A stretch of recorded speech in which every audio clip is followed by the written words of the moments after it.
Na saída do Palácio da Alvorada, o presidente Jair Bolsonaro conversou com cidadãos e falou sobre a troca no comando da Petrobras e o preço dos combustíveis.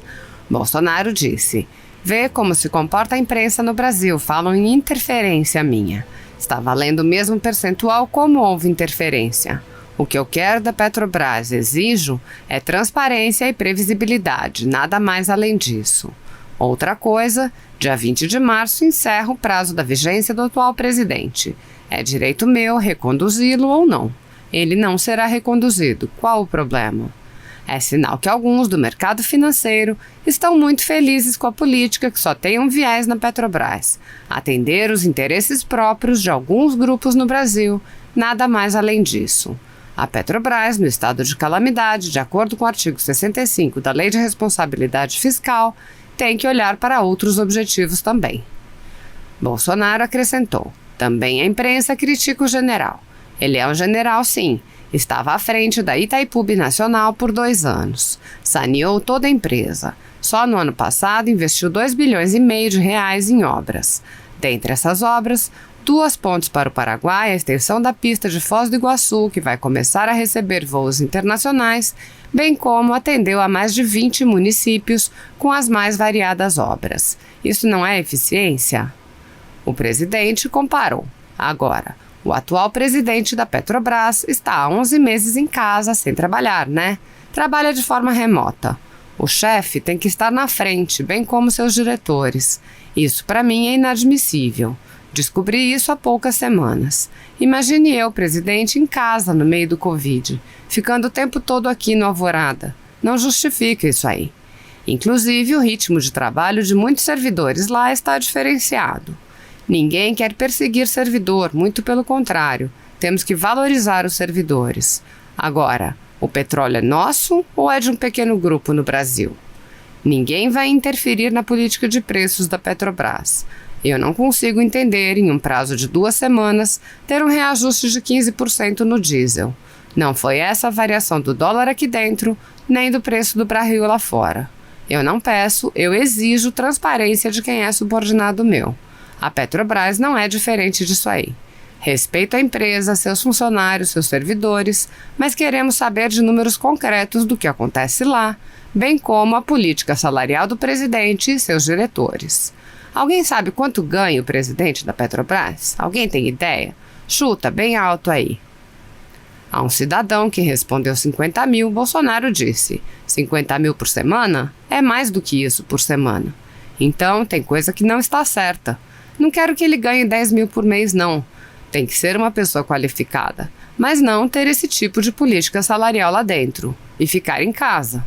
Pode até estar fazendo um bom trabalho, mas para mim não se justifica essa ausência da empresa. O presidente falou ainda sobre o preço dos combustíveis. O preço dos combustíveis, que eu falo que dá para diminuir mais de 10%, não é na canetada não. Você, quando bota 30 litros no seu carro, você não sabe se entrou 30 litros de verdade, sabe? Você não sabe se está batizado. A margem de lucro da distribuidora, os ganhos dos donos de postos, o valor dos impostos, você não sabe. O que acontece com os impostos?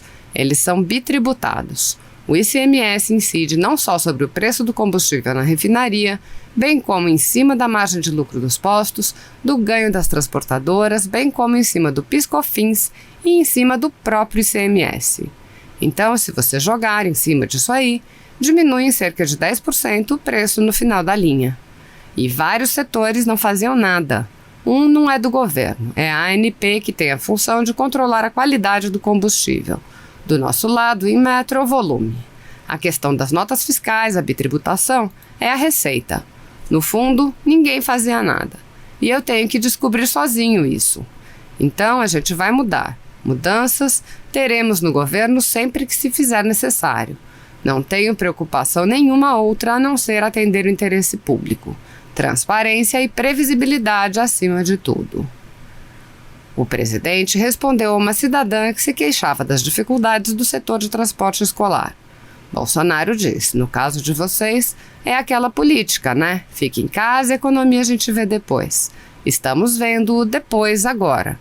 E querem culpar a mim, a inflação, querem culpar a mim pelo aumento de preços de muita coisa, em especial alimentação e desemprego. Quem fechou o comércio não fui eu. Desde o começo eu falei que não podíamos fechar o comércio. Devíamos tratar a questão do vírus e do desemprego com a mesma responsabilidade e de forma simultânea. A imprensa massacrou, me chamaram até de genocida. Agora já sabemos que o efeito colateral do combate ao vírus causa mais mortes, mais danos que o próprio vírus. E eu sempre disse que tem que enfrentar. Problemas você tem que enfrentar. Quem pode ficar em casa? Você não pode ficar em casa. A maioria da população brasileira não pode ficar em casa, não vai aparecer comida na geladeira. Tem que correr atrás. A política levou os estados à situação em que nos encontramos. Se não fosse o trabalho nosso, o Pronamp, ajuda a governadores, a prefeitos, entre tantas outras medidas, estaria uma desgraça o Brasil. Estaria o padrão Venezuela hoje em dia. Olá, Rondônia! Olá, Brasil! Quero tratar neste momento sobre a votação de manter a prisão do deputado Daniel Silveira ou não. Eu votei não manter a prisão do deputado Daniel Silveira e segui a orientação do líder do PSL. Por que votei não? Porque o julgamento hoje na Câmara dos Deputados não era sobre o excesso do deputado Daniel Silveira. Não foi aquilo que ele falou contra um ministro do STF, mas sim da liberdade de falar da autoridade do parlamentar dentro do parlamento. Foi por isso que eu votei para ele não permanecer preso. E outra coisa, qualquer parlamentar que estivesse sentado no banco de réus, a exemplo do deputado, eu manteria o meu posicionamento de não manter esse parlamentar preso, porque seria cercear a autoridade do parlamento de não dar voz para o parlamentar.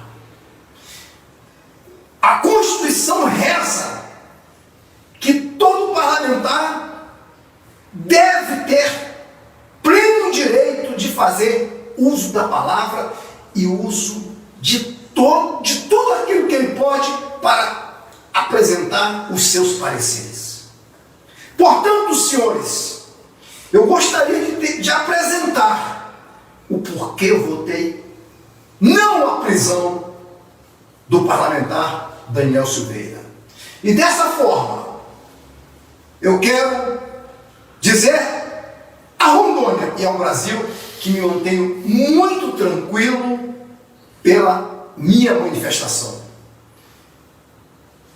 A exemplo de muitos juristas, talvez a maioria, condenaram a prisão da forma que foi feita do deputado Daniel Silveira.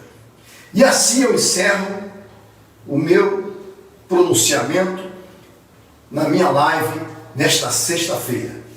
A todos, um forte abraço, até a próxima oportunidade. Olá, nobre colega deputado. Aqui, Dr. Luiz Ovando, deputado federal por Mato Grosso do Sul, PSL. Eu quero conversar com você especificamente sobre o inimigo, aquele que se disfarça, dissimula e que se apresenta como patriota. Todos os grandes líderes, desde Moisés, sabem que o inimigo perigoso deve ser esmagado totalmente. Você, nobre colega deputado, é um líder e chegou aqui na Câmara pelos seus méritos, perspicácia e inteligência.